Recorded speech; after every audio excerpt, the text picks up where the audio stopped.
এখন 2025 সাল, 54 বছর ধরে এই বাংলাদেশে বিভিন্ন দল ক্ষমতায় এসেছে, বিভিন্ন শাসক পরিবর্তন হয়েছে, মানুষের ভাগ্যের পরিবর্তন হয় নাই।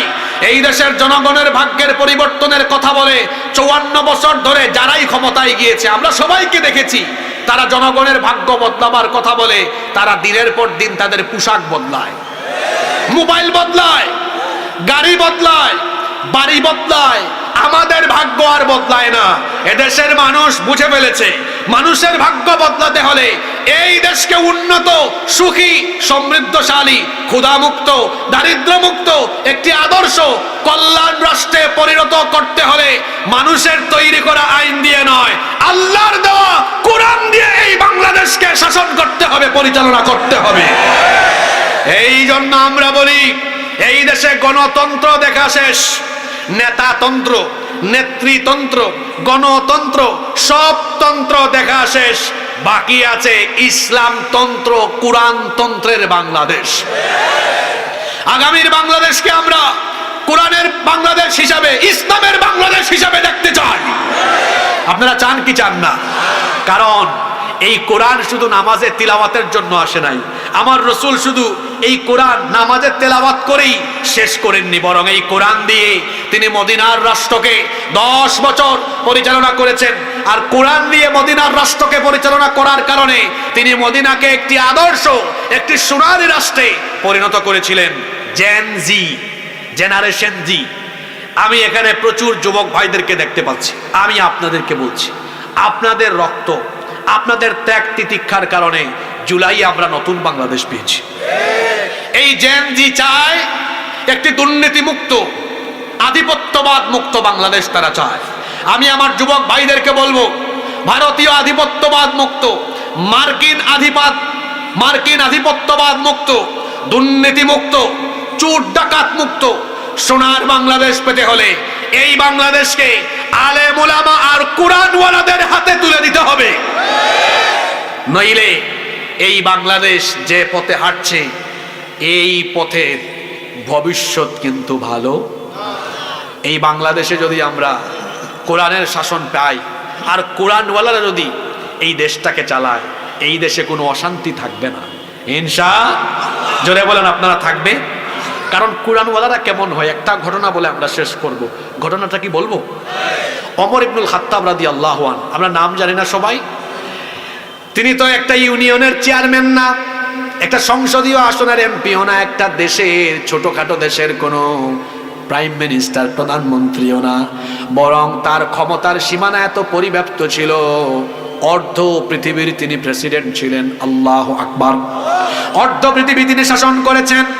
তার শাসন আমলে তিনি একবার ঘরের ভেতরে মোমবাতি জ্বালিয়ে কাজ করছেন। সেই সময় তো কারেন্ট ছিল না, কারেন্টের এরকম লাইটও ছিল না, বাতি ছিল না, মোমবাতি জ্বালিয়ে ঘরের ভেতর কাজ করছেন। এমন সময় তার কিছু আত্মীয় স্বজন দেখা করার জন্য এসে দরজায় নক করলেন। তিনি এদেরকে ভেতরে ঢুকালেন না, বললেন একটু দাঁড়িয়ে থাকো। তাদেরকে দরজায় দাঁড় করিয়ে রেখে এরপরে তিনি তার সামনে থাকা মোমবাতির আগুন ফু দিয়ে নিভিয়ে দিলেন, নতুন আরেকটি মোমবাতিতে আগুন ধরালেন। তারপরে বললেন এবার তোমরা ভেতরে ঢুকো। তারা ভেতরে এসে প্রথমেই বললেন আমিরুল মুমিনিন, খলিফাতুল মুসলিমিন, আমাদের মহামান্য প্রেসিডেন্ট, আপনার সামনে তো মোমবাতিতে আগুন ধরানি ছিল, সেটা আপনি ফু দিয়ে নিভায়ে দিলেন কেন? নতুন আরেকটা মোমবাতিতে আগুন ধরালেন কেন? তিনি তখন বললেন তোমরা আসার আগ পর্যন্ত জনগণের টাকায়, রাষ্ট্রের টাকায় কেনা মোমবাতির আগুন জ্বালিয়ে আমি জনগণের কল্যাণে রাষ্ট্রীয় অফিসিয়াল কাজ করছিলাম। তোমরা যখন ভেতরে ঢুকতে চাইলে আমি চিন্তা করলাম জনগণের টাকায় কেনা মোমবাতির আগুন জ্বালিয়ে আমি যদি তোমাদের সাথে ব্যক্তিগত কথা বলি, জনগণের সম্পদ নষ্ট হয়ে যাবে, রাষ্ট্রের যে দায়িত্ব আমাকে দেওয়া হয়েছে আমানতের খেয়ানত হয়ে যাবে, কিয়ামতের ময়দানে আসামি হয়ে জালিম হয়ে আমাকে আল্লাহর সামনে দাঁড়ানো লাগতে পারে।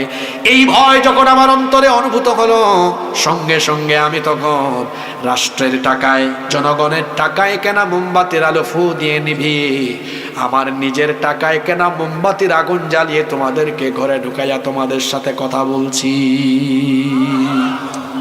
ওই যে জুলাই আগস্ট মাসে দেখেন নাই হারামখোরের দল, চোরের দল, লুটেরা, দুর্নীতিবাজ জনগণের পয়সা, রাষ্ট্রের পয়সা চুরি করে করেছে, কিন্তু চোরের দলের বিরুদ্ধে যখন জনগণ ঐক্যবদ্ধভাবে আওয়াজ তুলেছে, চোর বাটপারের দল সকল হারাম সম্পদ ফেলে জামাতের সাথে দেশ ছেড়ে পালিয়ে গিয়েছে। ইসলামী আন্দোলনের শীর্ষ নেতৃবৃন্দ এবং কোরআনের পাখি আল্লামা সাঈদীকে, এই সকল লোকদেরকে বিনা অপরাধে মিথ্যা নাটক মঞ্চস্থ করে অন্যায়ভাবে হত্যা করা হয়েছে।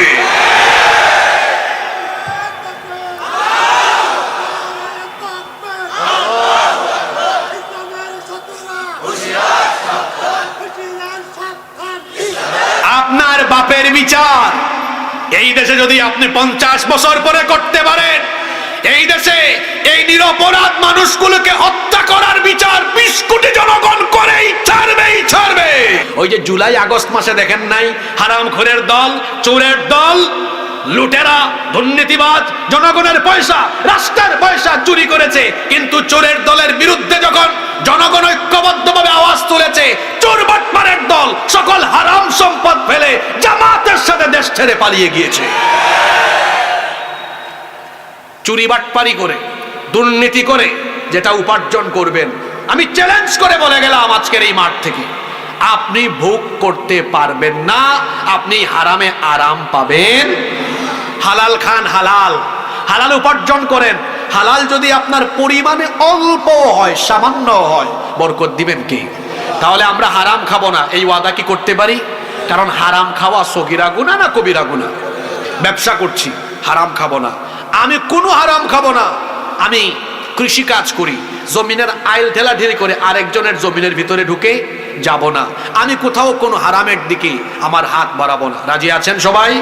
আল্লাহ সবাইকে তৌফিক দেন। নাম্বার 3, কষ্ট হচ্ছে আপনাদের?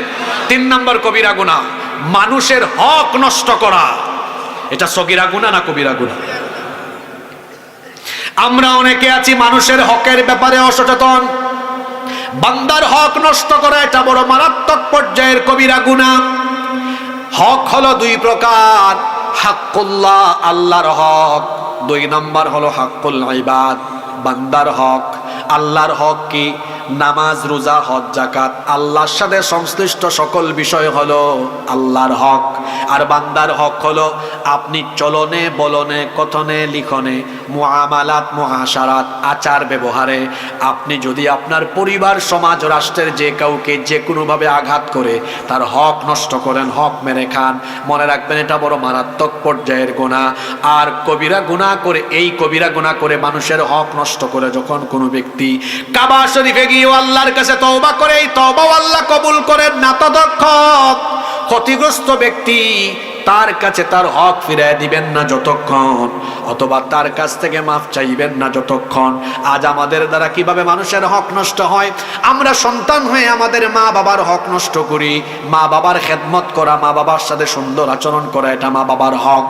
কিন্তু অনেক সন্তান আছে মা বাবার সাথে বেয়াদবি করে, বিয়ে শাদীর পরে মাকে চিনে না, বাপকে চিনে না, ঝিনাইদহ শহরে থাকে, ঢাকায় থাকে, মা বাপের খোঁজ খবর নেয় না, মা বাবা অসুস্থ, চিকিৎসা করায় না, মা বাবাকে ফেলে রেখেছে, তাদের কোনো খোঁজ খবর নেয় না। 2 জন 3 জন সন্তান আছে, মা বাবা বুড়া মানুষ। আমি জানি না আপনাদের এলাকায় কথাগুলো মিলবে কিনা। দেখবেন অনেক এলাকায় আছে 3 ছেলে, তাদের মা বাপকে তারা ভাগ করে, কয় ভাই তুমি 10 দিন খাওয়াও, তুমি 10 দিন, আমি 10 দিন, 30 দিন। কেউ যদি কখনো বাড়িতে না থাকে, ওই 2-3 দিনের জন্য এক ভাই আরেক ভাইয়ের সাথে ঝগড়া লেগে যায়, এরকম আছে না নাই? কি নাফরমান সন্তান! তোমার জন্মের পরে তোমার মা তো তোমাকে ভাগ করে নাই, আদর মহব্বত দিয়ে তোমাকে লালন পালন করেছে, সেই মাকে তুমি ভাগ করো। আমি বলে কি ভাই, ভাগ করার দরকার নাই, বরং আপনি ডেকে বলবেন, যদি জীবনে আপনি বরকত চান, যদি কল্যাণ চান, যদি আপনি জীবনে রিজিক চান, যদি আপনি জীবনে সম্মান চান, তো আপনি নিজেই বলে উঠবেন, ভাই আমার মাকে আমি নিজেই সারা মাস খাওয়াবো, আমার কোনো আপত্তি নাই, দেন। নিজেই চেয়ে নিবেন, কারণ মা বাপের খেদমত করে যে আল্লাহর রহমত পেয়ে যায় সে, আর আল্লাহর রহমত পেয়ে যায় যে দুনিয়া আখিরাতে সফল হয়ে যায় সে।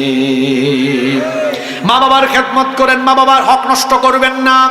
অনেক মা বাবাও আছেন সন্তানের হক নষ্ট করেন, সন্তানকে সঠিকভাবে গাইড করেন না। অনেকে আছে বড় ভাই তার ছোট ভাই বোনের হক মেরে খায়। অনেক এলাকায় এমন আছে বড় ভাই ছোট ভাই বোনের সব সম্পদ একাই ভোগ করে ফেলেছে, আছে না নাই? ভাই ভাইয়ের ভাই বোনের হক নষ্ট করে, প্রতিবেশীর হক নষ্ট করে। আবার দেখা যায় কেউ যদি জনপ্রতিনিধি হয়, জনগণের হক মেরে খায়, চাল গম টিন যাই আসে সব চুরি করে খেয়ে ফেলে। এরকম চাটাপুটার দল, চোরের দল বাংলাদেশে আছে না নাই? জনগণের হক মেরে খায়। আবার দেখা যায় অনেকে আছে মিথ্যা মামলা দিয়ে অনেক মানুষকে পরিবার বঞ্চিত করে, মাসের পর মাস, বছরের পর বছর জেলখানায় বন্দি রেখে ওই মানুষের হক নষ্ট করে। মাঝে মাঝে এমনও দেখা যায় নিরপরাধী ব্যক্তিকে অপরাধী সাজায়া, অপরাধের নাটক বানায়া নিরপরাধী মানুষগুলোকে অন্যায়ভাবে ফাঁসি দিয়ে হত্যা করা হয়। এই যে এভাবে মানুষের হক নষ্ট করলেন, আপনি ক্যাঙ্গারু ট্রাইব্যুনাল বানিয়েছেন। এখানে তারা ন্যায় বিচারও পায়নি, তাদের হক নষ্ট হয়েছে, দুনিয়ায় বিচার হলো না। কিয়ামতে কি আল্লাহ ছেড়ে দিবেন?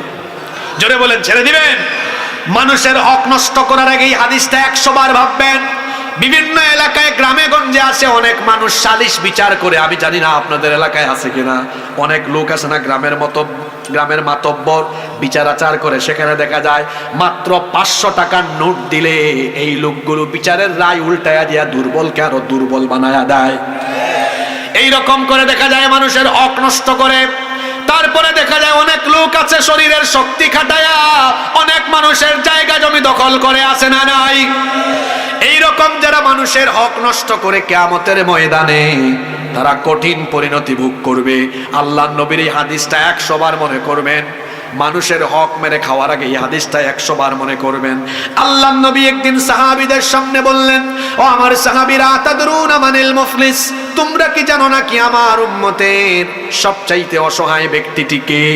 সাহাবীরা তখন বললেন, ইন্নাল মুফলিসা ফিনা মাল্লা দিরহাম লাহু ওয়ালা মাতা, নিশ্চয়ই আমাদের উম্মতের সবচাইতে অসহায় ব্যক্তিটি হলো সেই ব্যক্তি যার কাছে টাকা পয়সা নাই, ঘর নাই, বাড়ি নাই, সম্পদ নাই, সে হলো সবচাইতে অসহায় ব্যক্তি।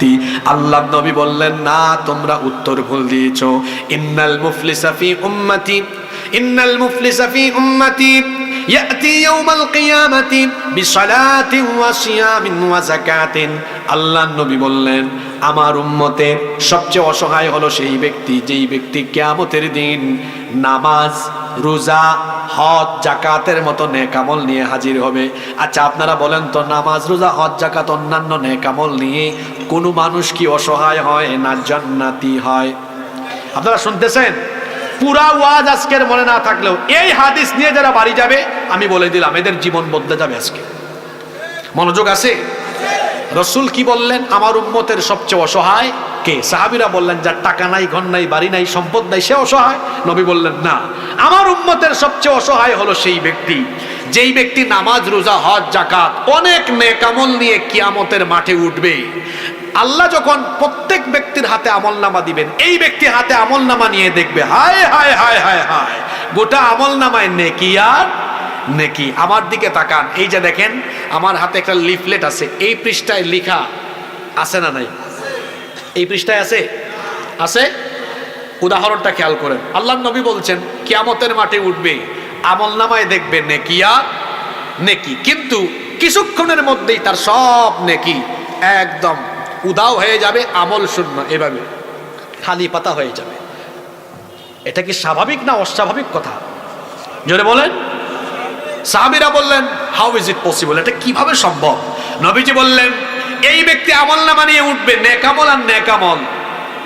নামাজ ঠিক আছে, নামাজ কালাম ইবাদত বন্দেগী ঠিক আছে, সে তো ভাববে আমার জান্নাত কে ঠেকায়, জান্নাতে যাওয়ার জন্য রেডি। আল্লাহ বলবেন, এই দাঁড়া,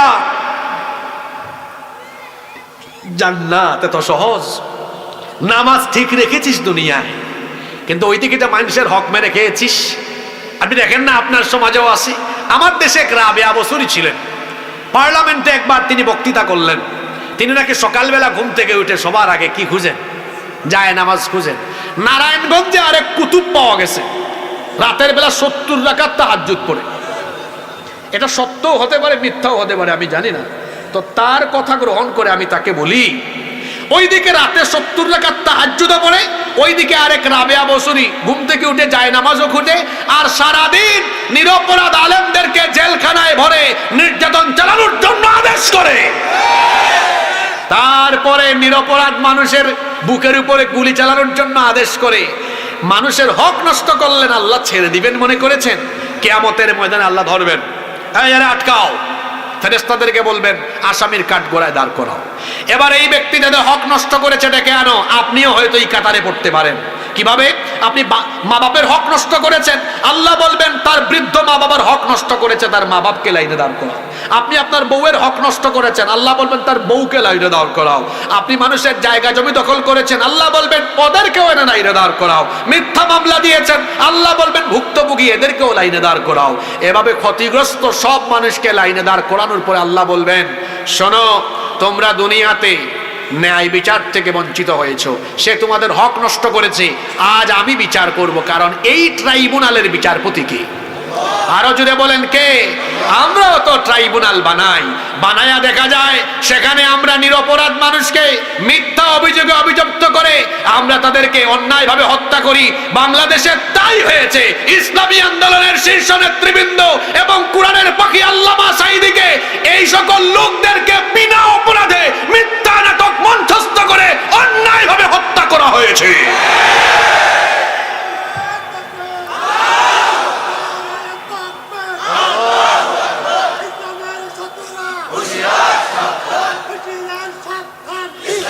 আপনার বাপের বিচার এই দেশে যদি আপনি 50 বছর পরে করতে পারেন, এই দেশে এই নিরপরাধ মানুষগুলোকে হত্যা করার বিচার 20 কোটি জনগণ করেই ছাড়বে। সম্মানিত ভাইরা, ওই হাদিসে মনোযোগী থাকেন, মনে আছে তো? লাইনে দাঁড় করাও। আল্লাহ বলবেন তোমরা ক্ষতিগ্রস্ত হয়েছো, এই ব্যক্তি তোমাদের হক নষ্ট করেছো, এই ব্যক্তি তোমাদের হক নষ্ট করেছে, আজ তোমরা কি চাও? ক্ষতিপূরণ হিসাবে কি চাও? কিয়ামতের দিন ক্ষতিপূরণ হিসাবে কেউ কি টাকা পয়সা চাইবে না নেকি চাইবে? আল্লাহ বলবেন, আল্লাহ তার আমল নামায় কোনো নেকি থাকলে ওগুলো আমাদের ট্রান্সফার করে দেন আমাদেরকে। আল্লাহ বলবেন ঠিক আছে, ট্রান্সফার করো। এখন ওই যে হাই হাই হাই কি নেকামল, দেখবেন আপনাদের সমাজেও থাকতে পারে অনেক ব্যক্তি চেহারা সুরত দেখলে মনে হয় ফেরেশতা, একদম জান্নাত থেকে পালায়ে এসেছে, মাথায় টুপি পাঞ্জাবি সব ঠিক আছে, উপরে উপরে উপরে উপরে ফিটফাট, ভিতরে সদরঘাট, মানুষের হক মেরে খায়, কিন্তু উপর দিয়া ফিটফাট থাকে। এরকম এরকম গাদ্দার প্রতিটি গ্রামে প্রতিটি এলাকায় কম বেশ আছে না নাই? আল্লাহ বলবেন দে দে নেক আমল ট্রান্সফার কর। তার আমল নামা থেকে নেক আমল ট্রান্সফার করতে করতে করতে করতে করতে আমল নামা আল্লাহ নবী বলছেন নামাজ, রোজা, হজ, জাকাত, মাহফিলে এসে দান সদকা, লক্ষ লক্ষ টাকা দান সদকা করেও কিয়ামতের দিন মানুষের হক নষ্ট করার কারণে নিজের নেকি মানুষকে দিতে দিতে দিতে দিতে আমল শূন্য হয়ে জাহান্নামে যেই ব্যক্তি যাবে, আমার উম্মতের সবচাইতে অসহায় হলো সেই ব্যক্তি। আজকে গোটা ওয়াজের সব কথা মনে রাখতে না পারলেও এই হাদিসটা যে ব্যক্তি মনে রাখবেন, আমার দৃষ্টিতে সেই ব্যক্তি সমাজের সবচেয়ে খাঁটি মানুষে পরিণত হয়ে যাবেন। আজকে আমার সমাজে মানুষের হক নষ্টকারী মানুষ আছে না ভাই? আমরা কি মানুষের হক নষ্ট করব? মানুষের হক নষ্ট করা সগীরা গুনাহ না কবিরা গুনাহ? জোরে বলেন, সগীরা গুনাহ না কবিরা গুনাহ? তাহলে কয়টা পয়েন্ট বললাম? 3। 1 নাম্বার নামাজ ছেড়ে দেওয়া কি? জোরে বলেন। 2 হারাম খাওয়া। 3 মানুষের হক নষ্ট করা। আরো 2টা বলবো না মোনাজাত দিয়ে দিব। আমরা কি 10 মিনিট থাকতে পারবো? থাকতে পারবেন? ঠান্ডা পড়ছে, আপনাদের কষ্ট হচ্ছে তাই না? নাম্বার 4, 4 নাম্বার কবিরা গুনাহ। এখানে একটা আকর্ষণীয় চমৎকার উপাদান হাতিয়ার যুবকদের হাতে হাতে আছে, বলেন তো সেটার নাম কি? জোরে বলেন, সেটার নাম কি? তারা এখন 24 ঘন্টার মধ্যে 10 থেকে 14 ঘন্টা মোবাইল নিয়ে পড়ে থাকে। এক একটা চেহারা দেখছেন এনার্জিলেস, বুড়া মানুষের শক্তি আছে, ওর শক্তি নাই। ওর শক্তি থাকবে কেমনে? অত রাত 3টা 4টা পর্যন্ত মোবাইলে তাহাজ্জুদ পড়ে। আপনি তার চেহারা সুরত দেখেছেন? তার গালের 2 পাশের মাংস হাড্ডির চিপার ভিতরে ঢুকে গিয়েছে, তারপরে চেহারায় ব্রণ উঠে গিয়েছে, হাটে জিমাইন্না মুরগির মতো, কোনো এনার্জি নাই, কিছু নাই। থাকবে কেমনে?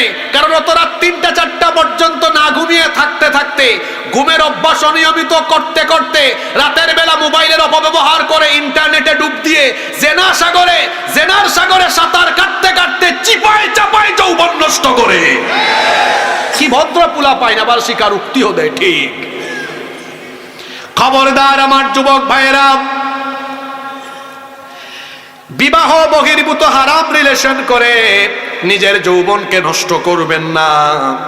মহিলা প্যান্ডেলে আমার অবিবাহিতা যত বোন আছেন তাদেরকে বলবো, মা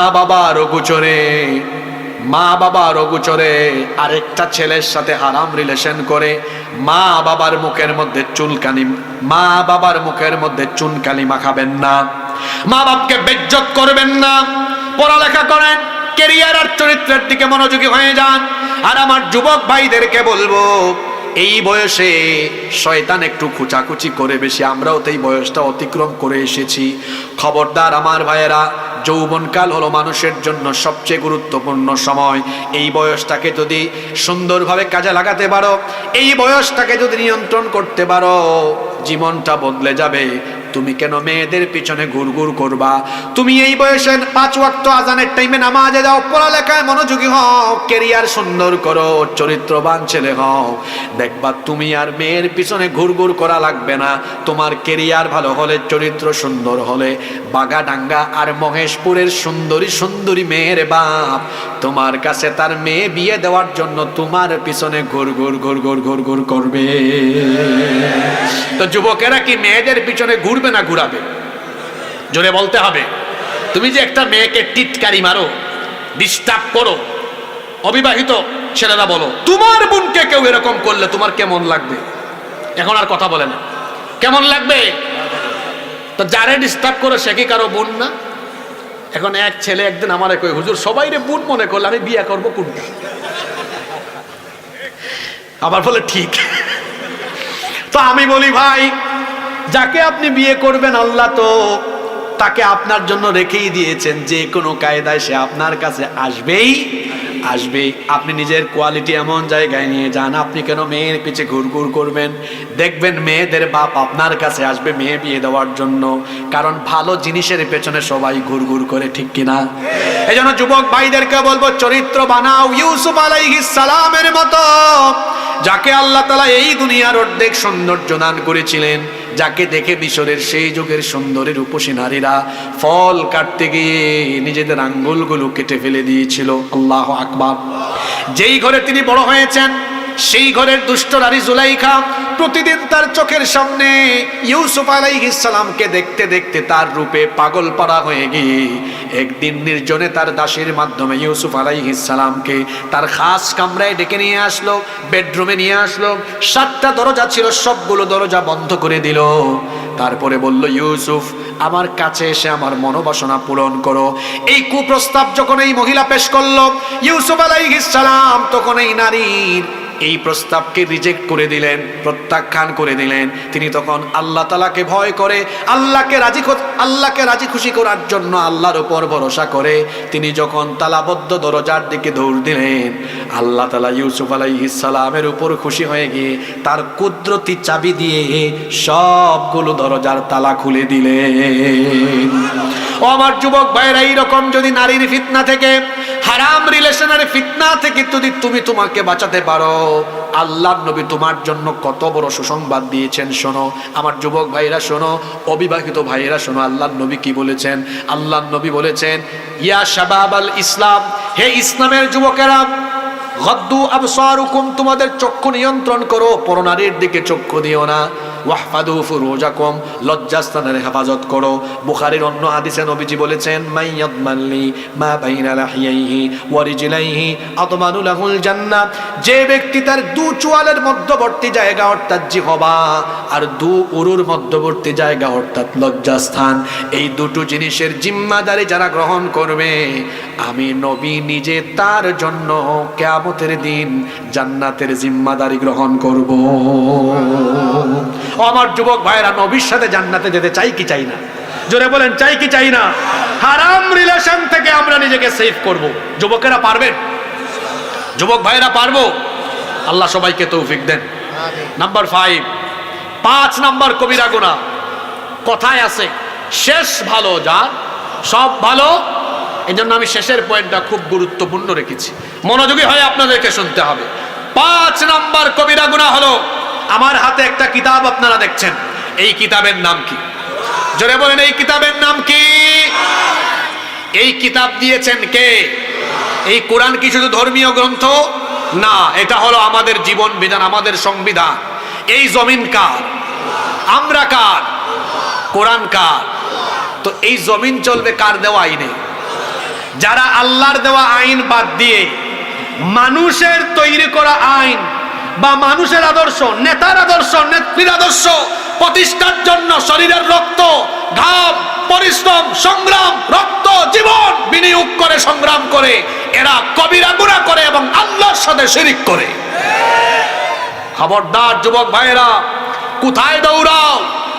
আজ অনেক নেতা নামের খেতা তার নিজের চেয়ার, নিজের গদি ঠিক রাখবার জন্য, নিজেকে ক্ষমতায় অধিষ্ঠিত রাখবার জন্য যুবকদেরকে সামান্য কয়েকটা বিরিয়ানির প্যাকেট, সিগারেটের প্যাকেট আর কিছু পয়সা দিয়া সামনে পিছনে যুবকদেরকে চামচার মতো মোটরসাইকেলের শোডাউন করায়া যুবকদেরকে তার ক্ষমতার হাতিয়ার হিসাবে ব্যবহার করে।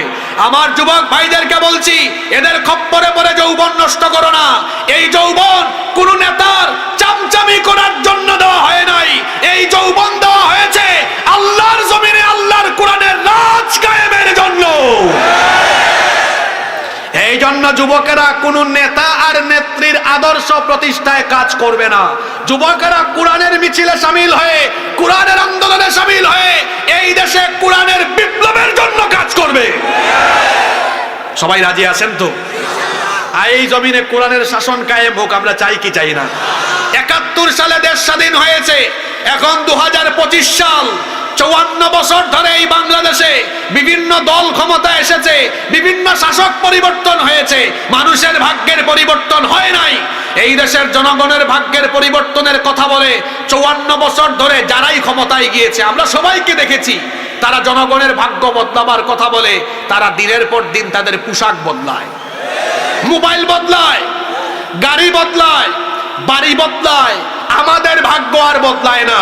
এদেশের মানুষ বুঝে ফেলেছে, মানুষের ভাগ্য বদলাতে হলে এই দেশকে উন্নত, সুখী, সমৃদ্ধশালী, ক্ষুধামুক্ত, দারিদ্র্যমুক্ত একটি আদর্শ কল্যাণ রাষ্ট্রে পরিণত করতে হলে মানুষের তৈরি করা আইন দিয়ে নয়, আল্লাহর দেওয়া কোরআন দিয়ে এই বাংলাদেশকে শাসন করতে হবে, পরিচালনা করতে হবে।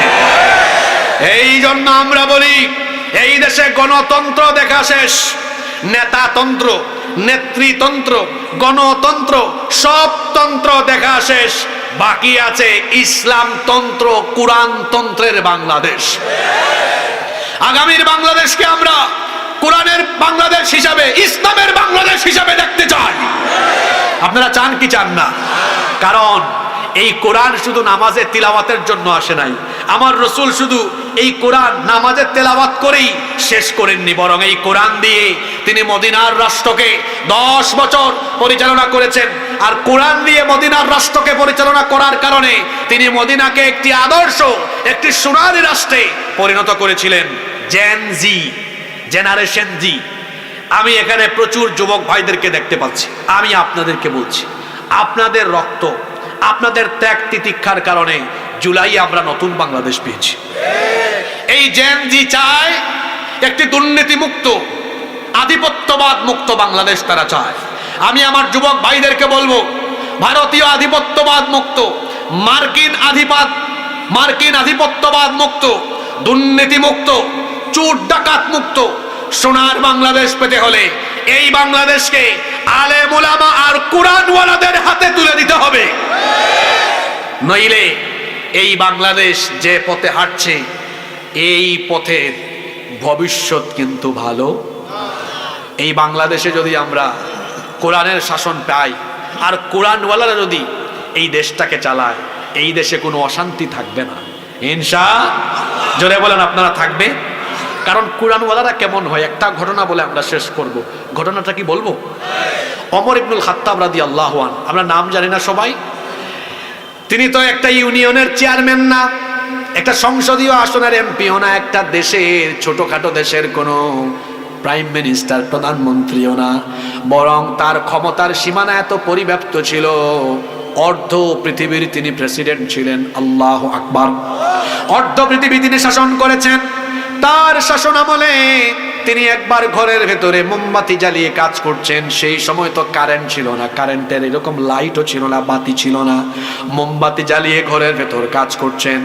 এমন সময় তার কিছু আত্মীয় স্বজন দেখা করার জন্য এসে দরজায় নক করলেন। তিনি এদেরকে ভেতরে ঢুকালেন না, বললেন একটু দাঁড়িয়ে থাকো। তাদেরকে দরজায় দাঁড় করিয়ে রেখে এরপরে তিনি তার সামনে থাকা মোমবাতির আগুন ফু দিয়ে নিভিয়ে দিলেন। নতুন আরেকটি মোমবাতিতে আগুন ধরালেন। তারপরে বললেন এবার তোমরা ভেতরে ঢুকো। তারা ভেতরে এসে প্রথমেই বললেন আমিরুল মুমিনিন, খলিফাতুল মুসলিমিন, আমাদের মহামান্য প্রেসিডেন্ট, আপনার সামনে তো মোমবাতিতে আগুন ধরানি ছিল, সেটা আপনি ফু দিয়ে নিভাই দিলেন কেন? নতুন আরেকটা মোমবাতিতে আগুন ধরালেন কেন? তিনি তখন বললেন তোমরা আসার আগ পর্যন্ত জনগণের টাকায়, রাষ্ট্রের টাকায় কেনা মোমবাতির আগুন জ্বালিয়ে আমি জনগণের কল্যাণে রাষ্ট্রীয় অফিসিয়াল কাজ করছিলাম। তোমরা যখন ভেতরে ঢুকতে চাইলে আমি চিন্তা করলাম জনগণের টাকায় কেনা মোমবাতির আগুন জ্বালিয়ে আমি যদি তোমাদের সাথে ব্যক্তিগত কথা বলি, জনগণের সম্পদ নষ্ট হয়ে যাবে, রাষ্ট্রের যে দায়িত্ব আমাকে দেওয়া হয়েছে আমানতের খেয়ানত হয়ে যাবে। কিয়ামতের ময়দানে আসামি হয়ে, জালিম হয়ে আমাকে আল্লাহর সামনে দাঁড়ানো লাগতে পারে।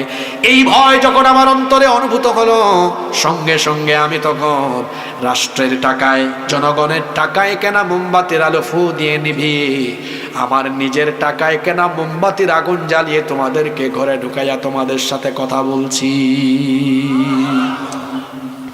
এমন যদি হতো আমাদের শাসক হতো ওমরেরই মতো হতো, আবু বকরের মতো। চাই কি চাই না? এত আসতে চাই কি চাই না? এমন যদি হতো আমার দেশের শাসক হতো ওমরেরই মতো হতো, আবু বকরের মতো। প্রজার দুঃখে তাদের চোখে আসতো না রে ঘুম, দেশের ভেতর পড়ে যেত শান্তি সুখের ধুম। গরিবি দুঃখী ভুখা নাঙা নাহি পাওয়া যেত, যদি আমাদের নেতা হতো ওমরেরই মতো হতো, আবু বকরের মতো। এমন নেতা আমরা চাই কি চাই না? এমন নেতা পেতে হলে, এমন বাংলাদেশ পেতে হলে তথাকথিত গণতন্ত্র, এই তন্ত্র সেই তন্ত্র সবকিছুর মুখে লাথি দিয়ে আল্লাহর কোরআনের দিকে সবাইকে চলে আসতে হবে।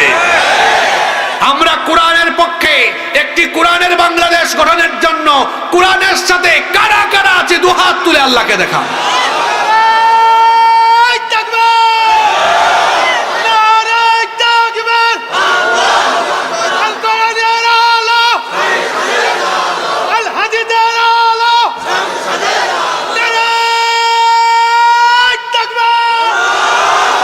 সর্বশেষ একটি গজল দিয়ে শেষ করতে চাই। এই গজলের ভেতরে আমার আহ্বান আছে, বলবো এসো কোরআনের ছায়া তলে সমবেত হই, এসো কোরআনের ছায়া তলে সমবেত হই, এসো আল্লাহ রাসূলের অনুগত হই, এসো কোরআনের ছায়া তলে সমবেত হই। এই কোরআনের ছায়া তলে এসে কত লোক প্রাণ দিল হেসে, কোরআনের ছায়া তলে সোজা পথ যদি মিলে, কোরআনের ছায়া তলে সোজা পথ যদি মিলে, কেন সেই পথ ছেড়ে ভুল পথে রয়, কেন সেই পথ ছেড়ে ভুল পথে রই। এসো কোরআনের ছায়া তলে সমবেত হই, এসো আল্লাহ রাসূলের অনুগত হই, এসো কোরআনের ছায়া তলে সমবেত হই। বলেন আমিন। আল্লাহ আমাদেরকে সবগুলো কথার উপরে আমলের তৌফিক দেন। কেউ উঠবেন না, মোনাজাতটা করে বাড়িতে যান। মাহফিল কমিটির সম্মানিত সভাপতি সাহেবের বক্তব্য থাকলে আমরা শুনবো।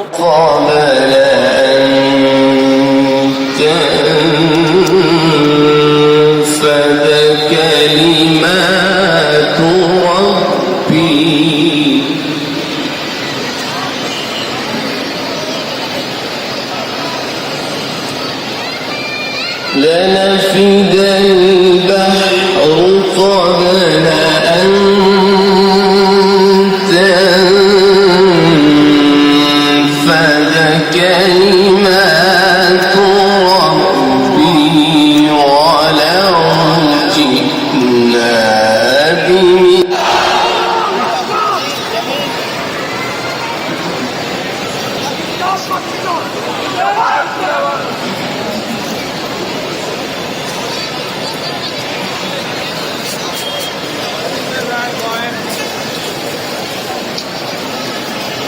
قل لو كان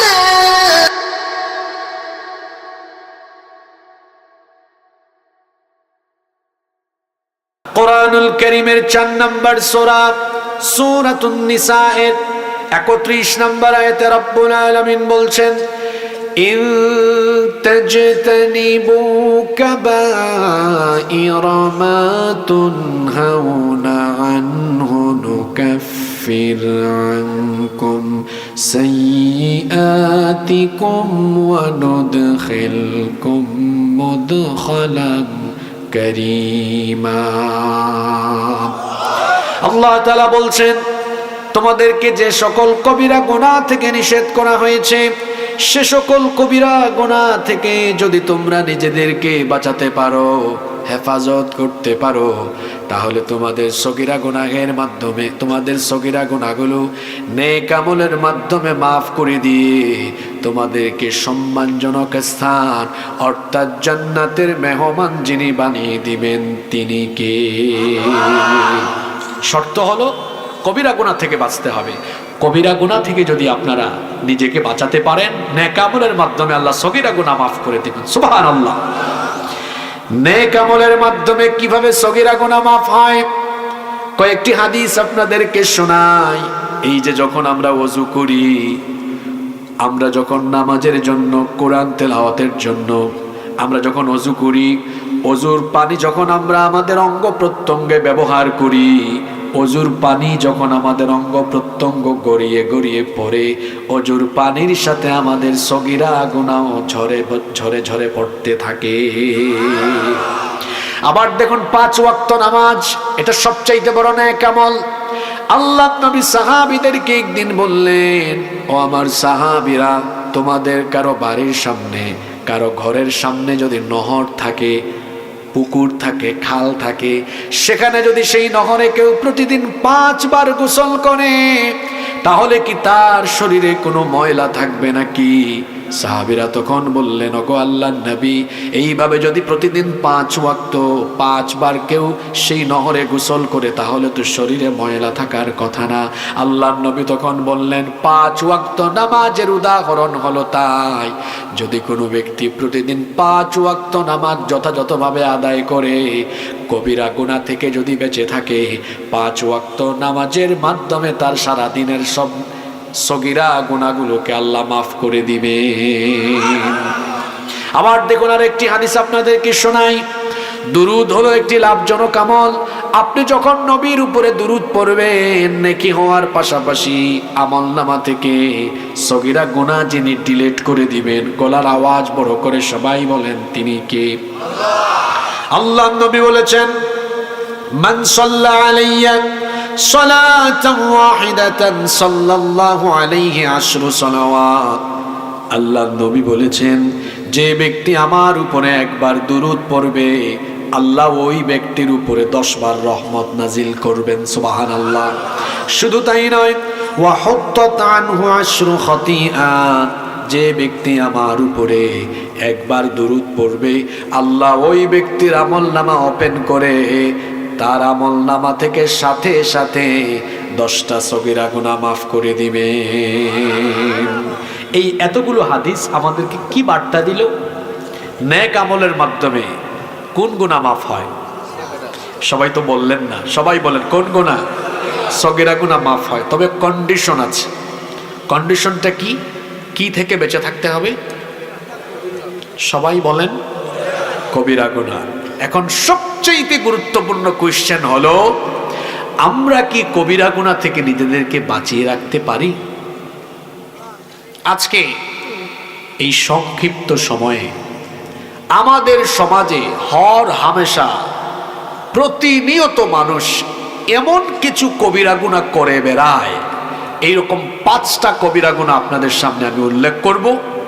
যদি এখানে কারো সাথে মিলে যায়, তওবা করে জীবন পরিবর্তনের সিদ্ধান্ত নিয়ে আজকে বাড়ি যাব ইনশাআল্লাহ। রাগ করেন না, আবার কারো কারো সাথে মিলতে পারে, রাগ করবেন? কবিরা গুনার সংখ্যা অনেক, সব তো একদিনে বলা সম্ভব নয়, কিন্তু আজকে আমরা সমাজে আমাদের চোখের সামনে পরিদৃশ্যমান যে সকল কবিরা গুনাহে আজকে তো মাহফিলে মনে হয় মহিলারাও আছে, তো মহিলা সহ সবার উদ্দেশ্যে কথা হবে। যে গুণাগুলোতে মানুষ হর হামেশা নিজেকে সামিল করছে, এ ধরনের 5টি কবিরা গুনাহ নিয়ে আমি আজকে কথা বলবো। আপনারা সবাই আমাকে সময় দিবেন তো? ইনশাআল্লাহ। নাম্বার 1, 1 নাম্বার, ইচ্ছে করে ফরজ নামাজ ছেড়ে দেওয়া, ইচ্ছে করে নামাজ ত্যাগ করা, এটা সগীরা গুনাহ না কবিরা গুনাহ? এই ধরনের কবিরা গুনাহগার 5 ওয়াক্তের নামাজ কাজাকারী ব্যক্তি বাগাডাঙ্গায়ও নাই, মহেশপুরেও নাই। জি, জোরে বলেন। কি করে আপনি নামাজ ছাড়েন? নামাজ তো 5 ওয়াক্ত আল্লাহ আপনার উপর ফরজ করে দিয়েছেন, এই নামাজ আপনি কাজা করছেন। নামাজ ছেড়ে দেওয়া এটা তো মুমিনের কাজ নয়। নামাজে গিয়ে আমরা সাজদা দেই কাকে? আস্তে বলবেন না, পুরুষের মতো গলার আওয়াজ বড় করে বলেন, নামাজে আমরা সাজদা দেই কারে? সাজদার টাইমে সাজদা না দেওয়া এটা মুমিনের কাজ নয়, এটা হলো শয়তানের কাজ। যেমন ইবলিস, শয়তান সে তো জান্নাতি ছিল, তাকে জান্নাত থেকে বের করে দেওয়া হলো কি না দেওয়ার কারণে? জোরে বলেন, কি না দেওয়ার কারণে? সাজদার টাইমে সে সাজদা দেয় নাই। রব্বুল আলামিন বলছেন, ওয়া ইয কুলনা লিল মালাইকাতি ইসজুদু লি আদম ফাসাজাদু ইল্লা ইবলিস আবা ওয়াস্তাকবারা ওয়া কানা মিনাল কাফিরিন। আল্লাহ তাআলা বলছেন, আর স্মরণ করো যখন তোমার প্রতিপালক ফেরেশতাদেরকে বললেন তোমরা আদমকে সাজদা দাও, সবাই সাজদা দিল, কেবলমাত্র একজন সাজদা দেয় নাই। যে সাজদা দেয় নাই তার নাম হলো ইবলিস। ইবলিস সাজদা না দেওয়ার কারণে রব্বুল আলামিন তাকে জান্নাত থেকে বের করে দিলেন। সে যখন জান্নাত থেকে বের হয়ে গেল, তখন সে আল্লাহর সাথে ওয়াদা করলো যে সাজদা না দেওয়ার কারণে তুমি আমাকে জান্নাত থেকে বের করে দিয়েছ, সেই আদম এবং তার বংশধরদেরকে ধোঁকা দেওয়া, তাদেরকে জাহান্নামে নেওয়া, এটাই হলো আমার প্রধান এবং প্রথম কাজ। সে তখন ওয়াদা করেছিল, সূরা আরাফে আল্লাহ তুলে দিয়েছেন, সে বলেছিল, ক্বালা ফাবিমা আগওয়াইতানি লাআকউদান্না লাহুম সিরাতাকাল মুস্তাকিম। সে তখন বলেছিল যে আদমের কারণে তুমি আমাকে জান্নাত থেকে বের করে দিয়েছ, সেই আদম এবং তার বংশধরদেরকে সিরাতুল মুস্তাকিমের পথে চলতে বাধা দেওয়া, এটাই হবে আমার প্রধান এবং প্রথম কাজ। সে আরো বলেছিল, সুম্মা লাআতিয়ান্নাহুম মিন বাইনি আইদিহিম ওয়া মিন খালফিহিম ওয়া আন আইমানিহিম ওয়া আন শামাইলিহিম ওয়া লা তাজিদু আকথারাহুম শাকিরিন। আমি এদেরকে সামন দিক থেকে, পিছন দিক থেকে, ডান দিক থেকে, বাম দিক থেকে চতুর্মুখে হামলা চালিয়ে আমি এদেরকে জাহান্নামে নিয়ে যাব। শয়তান তার সেই ওয়াদা পূরণের জন্য 24 ঘন্টা বিরামহীন ভাবে কাজ করে বেড়ায়। আর সে যেহেতু সাজদা না দেওয়ার কারণে জান্নাত থেকে বের হয়েছে, সেজন্য তার প্রধান টার্গেট হলো যে করেই হোক, যে কোনো কায়দায় মানুষকে সাজদা দেওয়া থেকে বিরত রাখা। এই জন্য সাজদার টাইমে, নামাজের টাইমে ইবলিস মানুষকে ধোঁকা দেয়। সেজন্যই তো হাদিস শরীফে এসেছে, ইবলিস কোন সময় কাঁদে, কোন সময় হাসে। আল্লাহর নবী বলেছেন, শয়তান কোন সময় হাসে আর কোন সময় কাঁদে? যখন কোনো ব্যক্তি আল্লাহ তাআলাকে সাজদা দেয়, এই দৃশ্য যখন শয়তান দেখে, দেখার পরে তার মনটা খারাপ হয়ে যায়, তখন সে কান্না করে। হাদিস শরীফে এসেছে, কোন ব্যক্তি যখন সাজদা দেয় এটা দেখে, ইয়াতাজালাশ শাইতানু ফায়াবকি, ইবলিস তখন এটা দেখে ওই ব্যক্তির কাছ থেকে দূরে চলে যায়, মনের ব্যথায়, মনের যন্ত্রণায় ইয়াবকি, সে তখন কান্না করে। ওয়ায়াকুল, এবং সে বলতে থাকে, উমিরা ইবনু আদম বিসসুজুদ, আদম সন্তানকে সাজদা দেওয়ার আদেশ দেওয়া হয়েছে, ফাসাজাদা ফালাহুল জান্নাহ, অতঃপর সে আল্লাহকে সাজদা দিয়ে তার জন্য জান্নাত হাসিল করে ফেলেছে। সুবহানাল্লাহ। ইবলিস আরো বলে, ওয়া উমিরতু বিসসুজুদ, আমাকেও তো সাজদার আদেশ দেওয়া হয়েছিল, ফাআবাইতু ফালিন্নার, আমি সে আদেশ অমান্য করে জাহান্নামের আগুনের অধিবাসী হয়েছি। এই হাদিস আপনাকে আমাকে কি বার্তা দিল? আমরা যখন নামাজের টাইমে নামাজে গিয়ে আল্লাহকে সাজদা দেই, ইবলিস তখন কাঁদে। আর আমরা যখন নামাজের টাইমে ইবলিসের মুরিদ হয়ে, ইবলিসের খলিফা হয়ে, ইবলিসের গুলামি করে নামাজে যাই না, ইবলিস তখন হাসে। হাদিস যদি উপলব্ধি করতে পারেন সবাই একটু জবাব দেন তো, আমরা নামাজে গেলে ইবলিস হাসে না কাঁদে? পুরুষ মানুষের মতো জবাব দেন, আমরা নামাজে গেলে ইবলিস হাসে না কাঁদে? আর আমরা যখন নামাজে যাই না ইবলিস তখন? Okay fine, now take your decision. এখন আপনি সিদ্ধান্ত নেন আজকে আপনারা কি নামাজের টাইমে ইবলিসকে হাসাবেন না কাঁদাবেন? যারা একদম চুপ থাকলো, কথা বললো না, তারা কি ইবলিসের কাছ থেকে খেলাফত নিয়ে আসছে নাকি? তো মুখ দিয়ে কথা বেরোয় না কেন? আমরা নামাজের টাইমে ইবলিসকে হাসাবো না কাঁদাবো? যুবকদের ব্যাটারি ফিউজ হয়ে গেছে নাকি? হ্যাঁ, শয়তানের টার্গেট কারা? না না, শয়তানের টার্গেট কোন জাতি? খালি মোমেন না, সব। শয়তানের টার্গেট কে? মানুষ। শয়তানের টার্গেট কে? আর সবচেয়ে বড় টার্গেট মোমেন। সবচেয়ে বড় টার্গেট মোমেন। শয়তান প্রথমে মানুষকে তার মুরিদ বানাতে চায়। কি বানাতে চায়? মুরিদ বানানোর চেষ্টা করে। মুরিদ হয়ে যাওয়ার পরে যখন এই মুরিদ শয়তানের গুলামি করতে করতে শয়তানকে বেশি খুশি করে, শয়তান তখন খুশি হয়ে তারে খেলাফতি দেয়, তখন তার গ্রেড বাড়ায়, তারে প্রমোশন দেয়। তুই আর মুরিদ না, তুই আমার খলিফা। শয়তান কি শুধু জিনের ভেতরে আছে নাকি? না, আপনাদের ঠোঁটের আগায় মুখস্থ সূরা এটা। সওয়াবের নিয়তে আমার সাথে একবার তেলাওয়াত করেন তো, পড়েন আল্লাযী ইউওয়াসউইসু ফি সুদুরিন নাসি মিনাল জিন্নাতি ওয়ান নাস। মানুষের অন্তরে প্ররোচনা দানকারী শয়তান হলো দুই জাতি থেকে, মিনাল জিন্নাতি, জিন থেকে, এবং ওয়ান নাস, মানুষ থেকে। তার মানে বোঝা গেল চেহারা সুরতে মানুষ হলেও মানুষের ভেতরে শয়তানের কাজ করা কিছু মানুষরূপী শয়তান আছে না নাই? এরা কারা? যারা মানুষ হয়েও শয়তানের কাজ আঞ্জাম দেয়, এরা মানুষ নয়। চেহারা সুরতে এরা মানুষ হলেও এরা হলো মানুষরূপী আস্ত একটা শয়তান। এইরকম শয়তান প্রতিটা এলাকায় আছে না নাই? আপনি ফাইন্ড আউট করতে পারবেন, বুঝবেন একটু পরে। মনোযোগী হন। মনোযোগ আছে তো? তাহলে বলছিলাম, নামাজে না গেলে ইবলিস তো খুশি হয়, নামাজে গেলে ইবলিস কাঁদে, না গেলে ইবলিস হাসে। জোরে বলেন, আমরা ইবলিসকে হাসাবো না কাঁদাবো? আমরা ইবলিসকে খুশি করব না আল্লাহকে খুশি করব?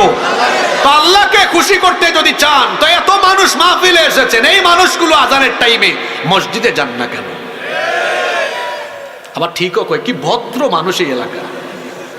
5 ওয়াক্ত নামাজ কিভাবে যায়? আমার জাতীয় কবি জবাব দিয়েছেন, আমি জাতীয় কবিকে বড় ভালোবাসি, আমি তাকে বড় মহব্বত করি, আমি তার প্রচন্ড রকমের ভক্ত। কারণ তিনি এত সুন্দর লেখনী উপহার দিয়েছেন। যদি তিনি জীবিত থাকতেন, আমি তাকে ধরে তার কপালে একটা চুমু খেতাম। এত সুন্দর লেখনী তিনি কিভাবে উপহার দিলেন। মানুষের নামাজ কিভাবে যায়, এত সুন্দর লেখনী তিনি তার কবিতায় লিখে দিলেন। তিনি বলছেন, ঘুমাইয়া কাজা করেছ ফজর, তখনও জাগনি যখন জোহর, হেলায় খেলায় কেটেছে আসর, মাগরিবের ওই শুনি আজান, এখনো জামাতে হরে শামিল, এখনো এর সাথে আছে স্থান, বাজিছে দামামা বাদরে আমামা, শির উঁচু করি মুসলমান, দাওয়াত এসেছে নয়া জামানার, ভাঙা কেল্লায় উড়ে নিশান। আপনারে আল্লাহু আকবার বলানোর জন্য কবিতা এটা আমি পড়ি নাই, আপনাকে উপলব্ধি করানোর জন্য আমি এই লাইনগুলো পড়েছি। আপনার ফজর কিভাবে যায়? ঘুমাইয়া যায়, তাই না? ঘুমাইয়া কাজা করেছে ফজর। ওই যে আমার দেশেও একজন গীতিকার সুন্দরী লিখেছেন, ফজরের ক্ষণ গেল পরনি নামাজ, জোহরেও ডুবেছিলে নিয়ে শত কাজ, ফজরের ক্ষণ গেল পরনি নামাজ, জোহরেও ডুবেছিলে নিয়ে শত কাল, মাগরিবেও পড়লে না নামাজির সাজ, ফজরের ক্ষণ গেল পড়নি নামাজ, জোহরেও ডুবেছিলে নিয়ে শত কাজ। ফজরে ঘুমায় থাকেন আপনি না, এই যে ঘুমিয়ে থাকলেন, ফজরটা আদায় করলেন না। ও আমার বাবারা, আমার ভাইয়েরা, জোহরের আগে আপনার জানাজা রেডি হওয়ার, দুনিয়া থেকে চলে যাওয়ার সম্ভাবনা আছে না নাই? কেমন করে ঘুমাও তুমি, কেমন করে ঘুমাও তুমি, ফজর করে কাজা, এমন তো হতে পারে জোহরে জানাজা। হতে পারে কি পারে না? যুবক ভাইরা বলতেছে, কি বলেন হুজুর, আমার বয়স কত জানেন? এই কম বয়সে আমি মরবো কেমনে? ও যুবক ভাইরা, কিপ ইন ইউর মাইন্ড, মনে রাখবেন, there is no serial of death. মৃত্যুর কোনো সিরিয়াল নাই। প্রথমে আসে দাদা, তারপর বাবা, ছেলে, নাতি, সিরিয়ালই আসে। যাওয়ার সময় সিরিয়াল লাগে না। বাবা ছেলের লাশ কবরে নামায়, দাদা নাতির লাশ কবরে নামায়। এরকম হয় কি হয় না? চোখের পলকে আপনি লাশ হয়ে যেতে পারেন। চোখেরই পলকে তুমি হতে পারো লাশ, চিরতরে বন্ধ হবে তোমারই নিঃশ্বাস, হবে তোমারই নাম মসজিদের মাইকে, হবে তোমারই নাম মসজিদের মাইকে। বাড়িওয়ালা নাই রে, বাড়ি নাই রে দুনিয়াতে, বাড়িওয়ালা নাই রে, বাড়ি নাই রে দুনিয়াতে, বাড়িওয়ালা নাই রে, বাড়ি নাই রে দুনিয়াতে, বাড়িওয়ালা নাই রে, বাড়ি নাই রে দুনিয়াতে। বাঘাডাঙ্গার কবরস্থানে যান, গিয়ে দেখেন কবরস্থানে শুয়ে থাকা লোকেরা কবরে ঘুমায়, তাদের বাড়ি বাড়ির জায়গা আছে, বাড়িওয়ালা আজকে নাই। কেন নামাজ ছেড়ে দেন? ফজর যায় ঘুমে, জোহর যায় অবহেলায়, আসর যায় খেলাধুলায়, মাগরিব যায় আড্ডায়, এশা যায় তামাশায়। এইরকম করে নামাজ ছাড়তে ছাড়তে ছাড়তে ছাড়তে বেনামাজি হতে হতে হতে হতে হতে হতে মনে রাখবেন, একদিন তো আপনার জীবন ঘড়ির কাঁটা থেমে যাবে। আপনি একদিন মারা যাবেন, একদিন আপনাকে মরতে হবেই। সেটা এখন, আজ রাত বা কাল হোক, মরতে আপনাকে হবেই। মারা যাওয়ার পরে মানুষ আপনাকে ঘর থেকে চিরকালের জন্য বের করে কবরে রেখে দিবে। এরপরে তো আপনাকে কবর থেকে হাসরের মাঠে একদিন উঠানো হবে, আল্লাহর সামনে আপনাকে দাঁড়াতে হবেই হবে। এ ব্যাপারে কি কোনো সন্দেহ আছে? জোরে বলেন, সন্দেহ আছে? সেই দিন আল্লাহ আপনার কাছ থেকে হিসেব চাইবেন। প্রথম যে আমলের হিসেব আল্লাহ চাইবেন, সে আমলের নাম কি? ওয়াজ তো সব জানেন, খালি আমলে না করেন না।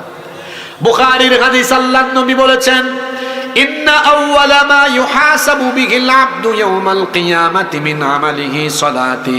আল্লাহর নবী বলেছেন, নিশ্চয়ই কিয়ামতের ময়দানে আল্লাহ তাআলা প্রথম তোমাদের কাছ থেকে যে আমল সম্পর্কে হিসেব চাইবেন, সেটা হলো বান্দারে নামাজ নামাজ নামাজ ঠিকমতো আদায় করেছো কিনা। কি জবাব দিবেন তখন আল্লাহর কাছে? ফার্স্ট কোশ্চেন, প্রথম প্রশ্নেই তো আপনি ব্যর্থ। আমার বাবারা, ভাইয়েরা, নামাজ ছাড়বেন না। নামাজ ছেড়ে দেওয়া কবিরা গুনাহ। বড় আফসোস করে আজ বলতে হয়, আমাদের মসজিদগুলো চাকচিক্যময় হয়েছে, কিন্তু মসজিদে মুসল্লি পাওয়া যায় না। আমার নবীর সময়ে আমার নবীর মসজিদটা ছিল কাঁচা, উপরে ছিল খেজুর পাতার ছাউনি, নিচে কোনো টাইলস ছিল না, দামি কোনো কার্পেটও ছিল না। আমার নবীর মসজিদ ছিল কাঁচা, কিন্তু মুসল্লি ছিল পাকা। আর এখন আমাদের প্রতিটা এলাকায় এলাকায় মসজিদ হয়েছে পাকা, কিন্তু নামাজের টাইমে মুসল্লির অভাবে আমাদের মসজিদ থাকে ফাঁকা। মসজিদ কি ফাঁকা থাকবে না পূরণ হবে? জোরে বলেন, ফাঁকা থাকবে না পূরণ হবে? এত ওয়াজের দরকার নাই, জাস্ট এই লাইনটা আপনি আমাকে বলেন, এই লাইনটা বলেন, যে হাদিসটা আজকে শুনেছেন, একটা হাদিস মনে রাখলেই আজকের ওয়াজ সফল। বলেন, নামাজে গেলে খুশি হন কে? না গেলে খুশি হয় কে? তো আপনি কি আল্লাহকে খুশি করবেন না শয়তানকে করবেন? নামাজে গেলে ইবলিস হাসে না কাঁদে? না গেলে ইবলিস লজ্জা করে না, শরম লাগে না? দিনের পর দিন বেনামাজি হয়ে ইবলিসের গোলামি করেন, দিনের পর দিন বেনামাজি হয়ে আপনি ইবলিসকে হাসান, আপনার বিবেকের দুয়ারে কি এই কথাগুলো করাঘাত করে না? এই হাদিস কি আপনার ঘুমন্ত বিবেককে জাগ্রত করে না? আপনার কি খারাপ লাগে না, শরম লাগে না, লজ্জা লাগে না? নাকি শয়তান আপনার মাথায় পেশাব করে দিয়েছে? কেন এই হাদিস মাথায় ঢুকে না? কেন নামাজের টাইমে ইবলিসের গোলামি করেন? আপনি কি ইবলিসের গোলাম না আল্লাহর গোলাম? তো কেন নামাজ ছাড়বেন?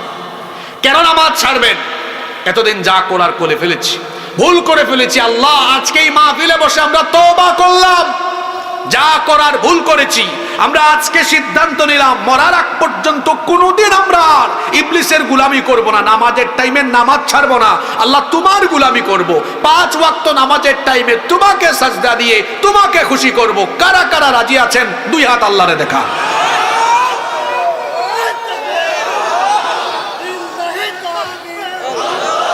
আল্লাহ সবার হাতগুলা কবুল করেন। আপনাদের কষ্ট হচ্ছে, নামাজ আমরা ছাড়বো না এই কারণে, নামাজ ছেড়ে দেওয়া সগীরা গুনাহ না কবিরা গুনাহ? যুবক ভাইয়েরা, নামাজ ছাড়বেন না ধরবেন? নামাজ ছাড়বেন না আদায় করবেন? আমি আমার যুবক ভাইদেরকে উদ্দেশ্য করে বলছি, যৌবনকালের ইবাদতের দাম আল্লাহর কাছে কম না বেশি? যৌবনে আল্লাহকে সাজদা দেন, 2টা বেনিফিট পাবেন। নাম্বার 1, প্রথম বেনিফিট দুনিয়াতেই পেয়ে যাবেন। যদি হায়াত থাকে আর বুড়া হন, মানুষ তো বুড়া কালে তার কোমরে ব্যথা, তার মেরুদণ্ডে ব্যথা, হাঁটুতে ব্যথা, বিভিন্ন জায়গায় বিভিন্ন সমস্যা দেখা দেয়। যৌবনকালের মতো লম্বা সময় নিয়ে রুকু সাজদা দিতে পারে না, কোনো মতে নামাজ আদায় করে। ফেরেশতা এই নামাজ দেখে সওয়াব লিখার আগে আল্লাহকে বলে, আল্লাহ তোমার এই বান্দা তো কোনো মতে নামাজটা আদায় করেছে, তো সওয়াবটাকে কোনো মতে লিখবো। আল্লাহ বলবেন, ফেরেশতা দাঁড়াও, এই বান্দার আমল নামা পিছনের দিকে উল্টাও, দেখো তো যৌবনকালে কি করেছে। ফেরেশতা পেছন দিকে আমল নামা উল্টে বলে, আল্লাহ তোমার এই বান্দা তো যৌবনকালে আজান হলেই একদম মসজিদে ঢুকে তোমার ইবাদত করে তোমাকে সাজদা দিয়ে তোমাকে খুশি করেছে। আল্লাহ বলেন, তাহলে আমিও আমার বান্দারে একটু খুশি করি। এখন বুড়া হয়ে গেছে তো, শরীর দুর্বল হয়েছে, আগের মতো বেশি টাইম নিয়ে নামাজ আদায় করতে পারে না, কোনো মতে আদায় করে, তাই বলে কোনো মতে সওয়াব দিব না। সওয়াবটা যৌবনকালের মতো পরিপূর্ণ দিতে থাকো। সুবহানাল্লাহ। এত গেলে দুনিয়ায়, আর আখিরাতে আল্লাহ বলবেন, বাঘাডাঙ্গা মহেশপুরের যুবকরা কোথায়? ফেরেশতারা বলবে, আল্লাহ এই যুবকদেরকে দিয়ে আপনি কি করবেন? আল্লাহ বলবেন, কি করবা বুঝো না? আজ হাসরের ময়দানে মানুষ যখন পঙ্গপালের মতো হয়রান হয়ে দিক বিদিক ছোটাছুটি করছে, এখানে কোনো গাছপালা নাই, উদ্ভিদ নাই, সূর্য মানুষের মাথার নিকটে চলে এসেছে, মানুষের কষ্ট হচ্ছে, মাথার চান্দি ফেটে গিয়ে মগজ উতরে উতরে গলে গলে বেয়ে বেয়ে পড়ছে। যুবকগুলাকে বাছাই করো, যারা যৌবনকালে মসজিদে গিয়ে আমাকে সাজদা দিয়েছে, তাদের জন্য কষ্ট না হয়। বাগাডাঙ্গা মহেশপুরের যুবকদেরকে টেনে টেনে আনো, আর আদর করে করে আমার আরশে আজিমের ছায়ার নিচে জায়গা দান করো। বাগাডাঙ্গা মহেশপুরের যুবকরা কি আল্লাহর আরশে আজিমের নিচে জায়গা পেতে চায় না? এই আওয়াজে হবে, জায়গা পেতে চায় না?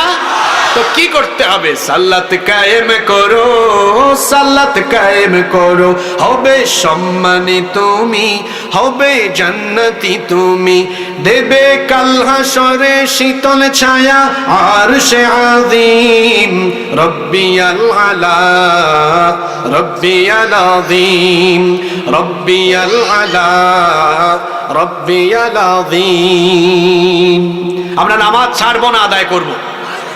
নামাজ ছেড়ে দেওয়া সগীরা গুনাহ না কবিরা গুনাহ? জোরে বলেন। আল্লাহ সবাইকে নামাজি বানাও।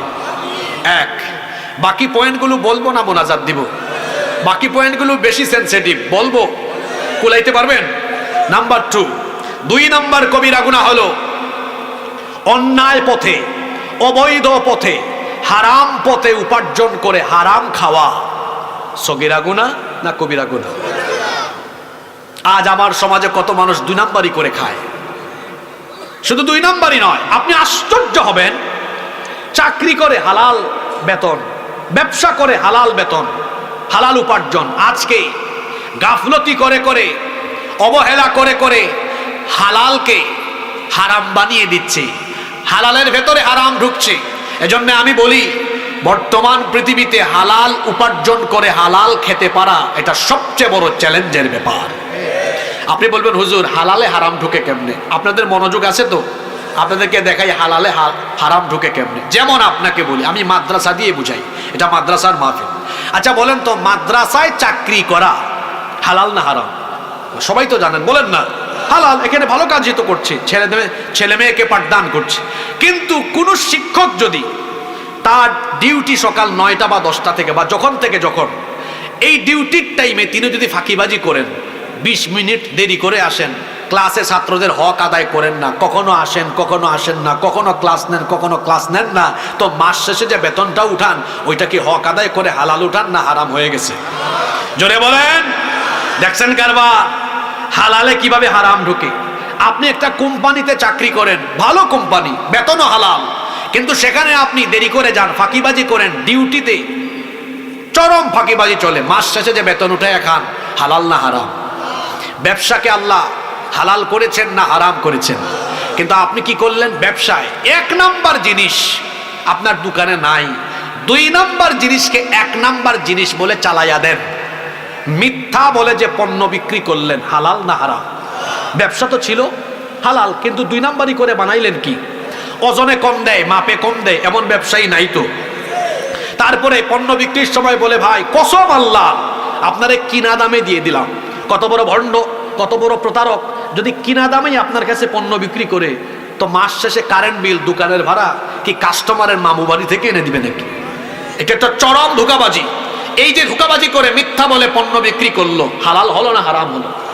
তারপরে ধোঁকাবাজি করে প্রতারণা, উপরে পচা মাছ নিচে তাজা, সরি উপরে তাজা মাছ নিচে পচা মাছ, উপরে ভালো জিনিস নিচে পচা জিনিস, এই যে প্রতারণা করলো। রসুল কি বলেছেন? মান গাশশা ফালাইসা মিন্না, যে ধোঁকাবাজি করে সে আমার উম্মত নয়। তাহলে হালাল ব্যবসাকে গাফলতি করে কি বানায়?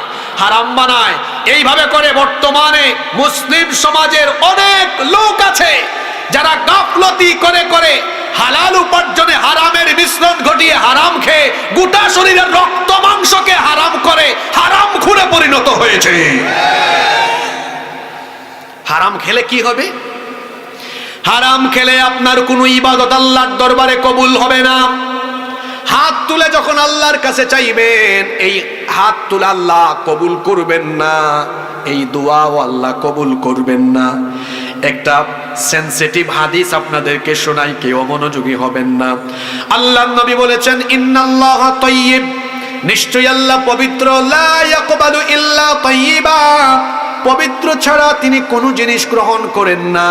ওয়া আন্নাল্লাহা আমারাল মুমিনিনা বিমা আমারা বিহিল মুরসালিন, আল্লাহর নবী বলেছেন আল্লাহ তাআলা রাসূলদেরকে যা আদেশ করেছেন মুমিনদেরকেও একই রকমের আদেশ করেছেন।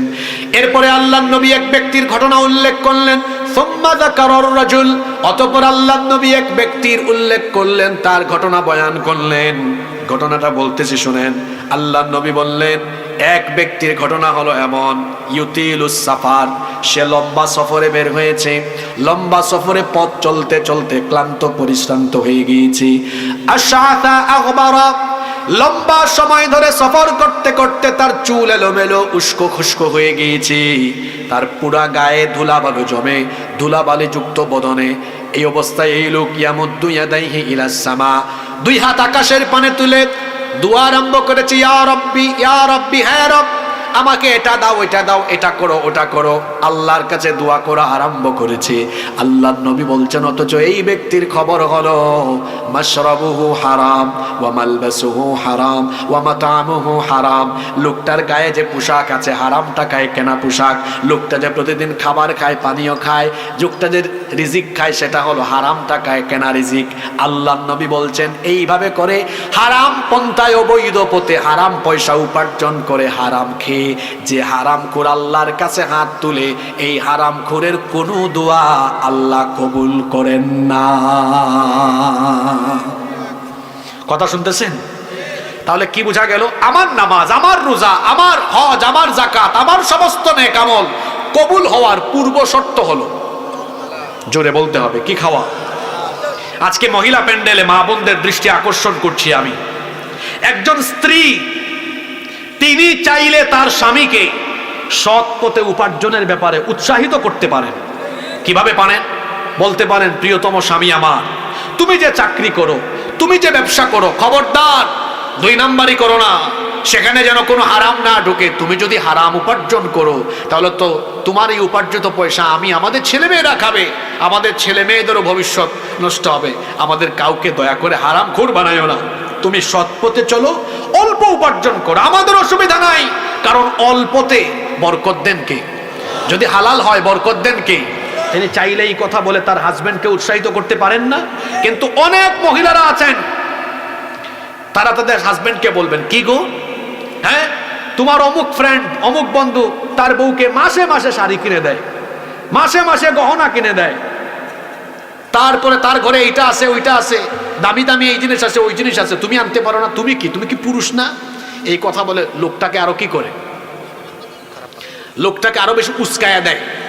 তার তো এত কিছু হয় না, কারণ তিনি তো সৎ পথে আছেন। এখন বউয়ের এই সকল কথাবার্তা শুনতে শুনতে কান গরম হয়ে যায়। তখন লোকটা এক পর্যায়ে বাধ্য হয়ে অফিসে চাকরি করে ঘুষ ছাড়া ফাইল এক টেবিল থেকে অন্য টেবিলে দেয় না, অতক্ষণ স্পিড মানি টেবিল মানি ঘুষখুরি আরম্ভ করে দেয়। তারপরে দেখা যায় বিভিন্ন ধরনের অসৎ প্রবণ কাজ করে 2 নাম্বারি পথে টাকা কামায়। এইভাবে করে অনেক বোনেরা কিন্তু তার স্বামীকে এভাবে সৎ পথ ছেড়ে বিপথে আসতে বাধ্য করে। আমার বোনদেরকে বলবো, ও আমার বোনেরা, আপনি আপনার স্বামীকে বলেন, প্রিয়তম স্বামী আমার, যতটুকু উপার্জন করো হালাল, হালাল যেন হয়, আমরা হালাল খেতে চাই। কারণ হালাল অল্প হলেও বরকত দিবেন কে? অনেক হারামখোরের ঘরে বরকত নাই। এদের ঘরের মধ্যে এসি আছে, ঠান্ডা রুমে থাকে, এদের বাড়িতে ফার্নিচার আছে, দামি দামি ফার্নিচার, এদের গাড়ি আছে, বাড়ি আছে, গিয়ে দেখেন সুখ নাই, শান্তি নাই, হারামে কোনো আরাম থাকে না। যে সকল হারামখোরেরা হারামে অভ্যস্ত হয়ে গিয়েছে, গিয়ে দেখেন এদের ছেলেমেয়েরা বদমাইশ হয়েছে, নেশাখোর হয়েছে, চরিত্রহীন লম্পট হয়েছে। হারামে কোনো আরাম। আর মনে রাখবেন, হারাম পন্থায় যা উপার্জন করবেন ভোগ করতে পারবেন না আপনি। হয় আল্লাহ এমন বড় বড় রোগ দিবেন দেশে চিকিৎসা হবে না, ওই বিদেশে গিয়ে টাকা সব শেষ হয়ে যাবে, সম্পদ শেষ হবে, নইলেই